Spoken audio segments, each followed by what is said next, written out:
28 फरवरी से शुरू हुई ईरान जंग थमने का नाम नहीं ले रही है। अमेरिका और इजराइल ने मिलकर ईरान के भीतर सैकड़ों मिसाइल साइट्स को तबाह कर दिया। सत्ता के शीर्ष तक संघर्ष हुआ। सुप्रीम लीडर अली खामेनेई समेत कई बड़े चेहरे इस वॉर में ढह गए, लेकिन ईरान नहीं रुका। वो जैसे एक जिद में बदल गया है। हम झुकेंगे नहीं, हम खुद तय करेंगे कि हमें कब रुकना है। उधर डोनाल्ड ट्रंप कभी बातचीत की बात करते हैं तो कभी हमले का अल्टीमेटम दे देते हैं। पहले 5 दिन, फिर 10 दिन, जैसे युद्ध नहीं, कोई डेडलाइन आगे खिसकाई जा रही हो।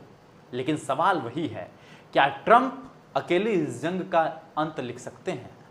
आज के वीडियो में हम इसी विषय का विश्लेषण करेंगे और पूरी दुनिया का यक्ष प्रश्न बना हुआ कि आखिर यह जंग कब खत्म होगी, इसका जवाब तलाशने की कोशिश करेंगे। नमस्कार, अभिवादन स्वीकार करें आदर्श तिवारी का।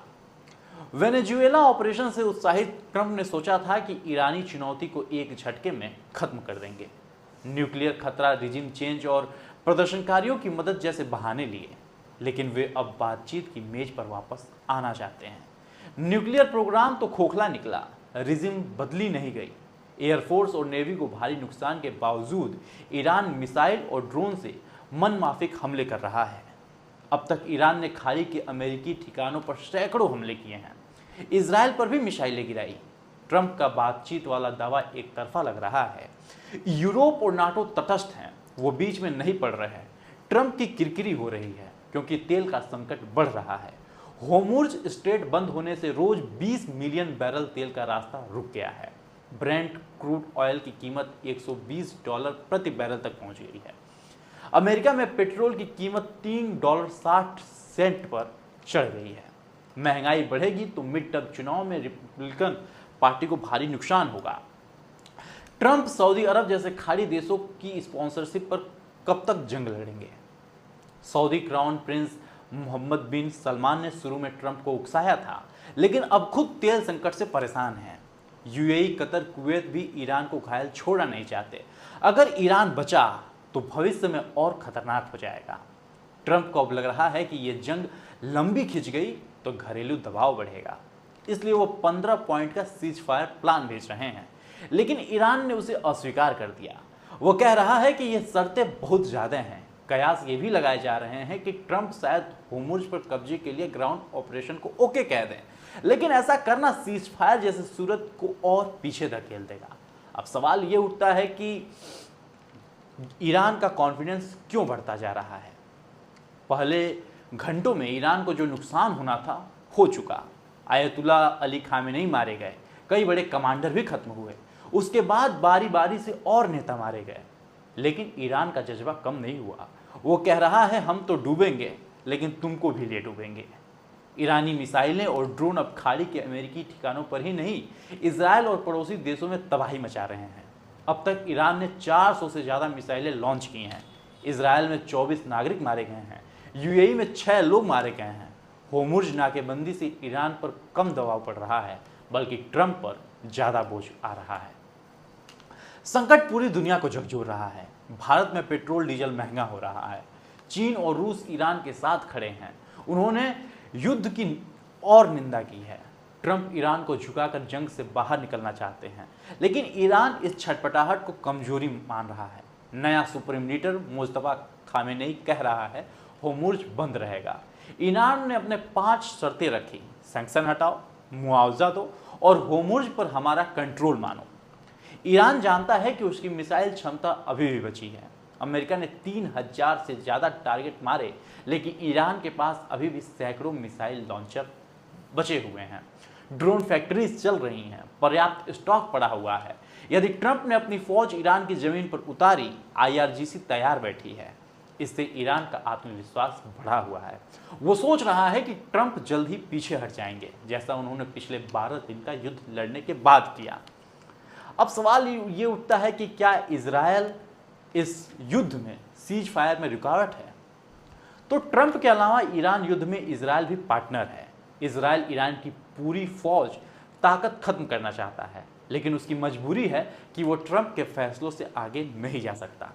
ट्रंप बातचीत की बात करें तो इजराइल को मानना पड़ेगा। सीजफायर की घोषणा ट्रंप करें तो इजराइल के लिए भी वही होगा। इसराइल ने अब तक 600 से ज़्यादा हमले किए। ईरान की मिसाइल लॉन्च साइट्स में से 330 तबाह कर दी, लेकिन इसराइल को भी नुकसान हुआ। उसके 24 नागरिक मारे गए, 5000 से ज़्यादा घायल हुए। इसराइल डर रहा है कि ट्रंप जल्दी सीज़फायर कर देंगे। वो चाहता है ईरान को पूरी तरह कुचल दिया जाए। दूसरी ओर ईरान के पड़ोसी खाड़ी देशों की अजीब स्थिति है। खबरें हैं कि सऊदी क्राउन प्रिंस ने ट्रंप को उकसाया था। यूएई, कतर, कुवैत भी ईरान को अमेरिकी साझेदार मान रहे हैं। ये देश चाहते हैं कि युद्ध ईरान को लाइन पर लाने के बाद बंद हो, यानी ईरान का पूरा सरेंडर हो जाए। अगर ईरान को घायल छोड़ दिया तो वो फिर से घातक हो जाएगा। इसलिए खाड़ी देश भी जल्दी सीजफायर नहीं चाहते, लेकिन तेल संकट उनको भी खाया जा रहा है। कतर का एलएनजी एक्सपोर्ट बंद हो गया है, सऊदी को भी नुकसान हो रहा है। और ये भी बात है कि दुनिया के लिए ईरान वार अब तमाशा नहीं रहा है, क्योंकि गल्फ के इस युद्धरत इलाके के बाहर भी एक दुनिया है। उसके लिए यह जंग अब महज तमाशा नहीं रही। दिनों दिन गहराते ईंधन संकट से कई देशों में इमरजेंसी की नौबत आ गई है। भारत अपने हितों की रक्षा कर रहा है। वो तेल आयात के वैकल्पिक रास्ते ढूंढ रहा है, लेकिन कीमतें बढ़ने से महंगाई बढ़ेगी। चीन और रूस सुरक्षित दूरी बनाकर ईरान के साथ खड़े हैं। उन्होंने युद्ध की निंदा की और अमेरिका पर दबाव डाला। कुल मिलाकर कोई भी ट्रंप से युद्ध रोकने के लिए नहीं कह रहा। न ईरान ने सबकी सामूहिक इच्छा है कि यह युद्ध रुके, लेकिन पहल कौन करेगा, इसमें भी बड़ा कन्फ्यूजन है। ट्रंप कह रहे हैं कि ईरान डील करना चाहता है, लेकिन ईरान मना कर रहा है। ईरान का कहना है कि हम हमले के दौरान बात नहीं करेंगे। अमेरिका ने 1000 अतिरिक्त सैनिक भेजने की तैयारी की। पहले से 50,000 सैनिक खाड़ी में हैं। ईरान ने खाड़ी में 16 जहाज़ों पर हमले किए। अब युद्ध का आर्थिक बोझ बढ़ रहा है। अंतर्राष्ट्रीय ऊर्जा एजेंसी ने कहा कि यह इतिहास का सबसे बड़ा सप्लाई डिसरप्शन है।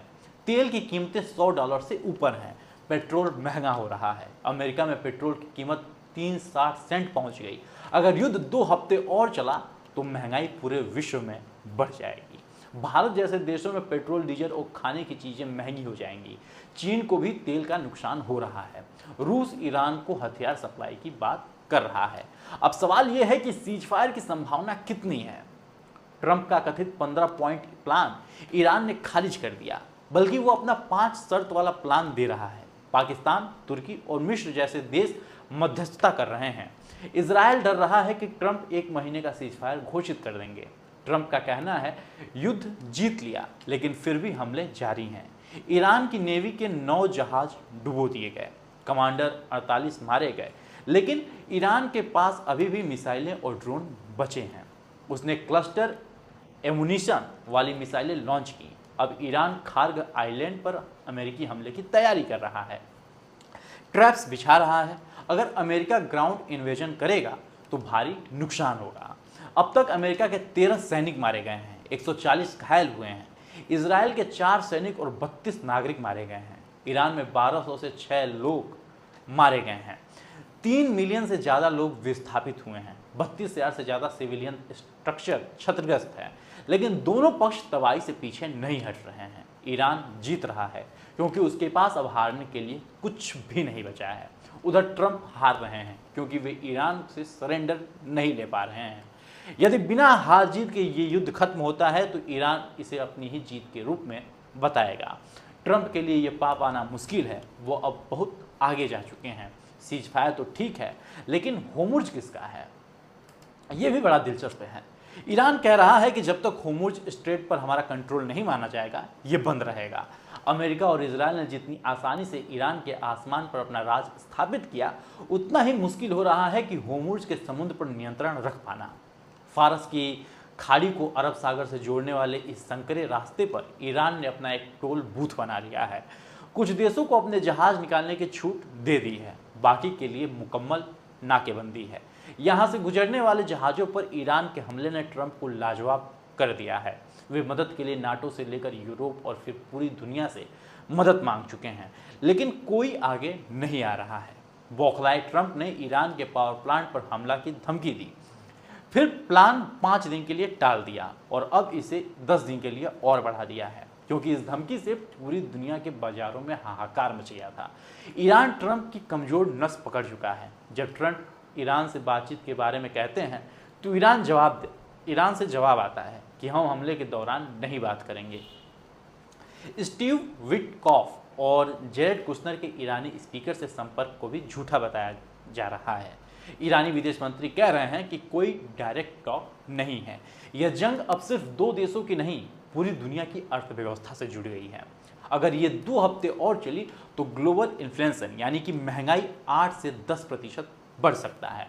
इस सबसे बेपरवाह ट्रंप कह रहे हैं कि ईरान डील करना चाहता है लेकिन डर रहा है। ट्रंप रोज जीत की घोषणा कर रहे हैं लेकिन जंग से बाहर नहीं आ पा रहे हैं। ईरान खंडहर होता जा रहा है लेकिन उसके जज्बे की इमारत बुलंद खड़ी है। ऐसे में सीज फायर तभी होगा जब दोनों में से कोई एक तरफ झुक जाता है। हो सकता है अप्रैल के पहले हफ्ते में कोई रास्ता जरूर निकले, कोई कूटनीतिक दरवाजा खुले, लेकिन अभी बारूद बोल रहा है, उसको जितना बोलना है। ईरान ने कहा कि हम तय करेंगे कि कब जंग खत्म होगा। ट्रंप कह रहे हैं हम जीत रहे हैं और बातचीत भी चल रही है। ये विरोधाभास दिखाता है कि दोनों पक्ष थक जरूर रहे हैं लेकिन मान बिल्कुल भी नहीं रहे हैं। आज के विश्लेषण में हमें दीजिए इजाजत। यदि इस वीडियो को आप YouTube पे देख रहे हैं तो चैनल को भी सब्सक्राइब करें और Facebook पे देख रहे हैं तो पेज को तुरंत फॉलो करें। धन्यवाद।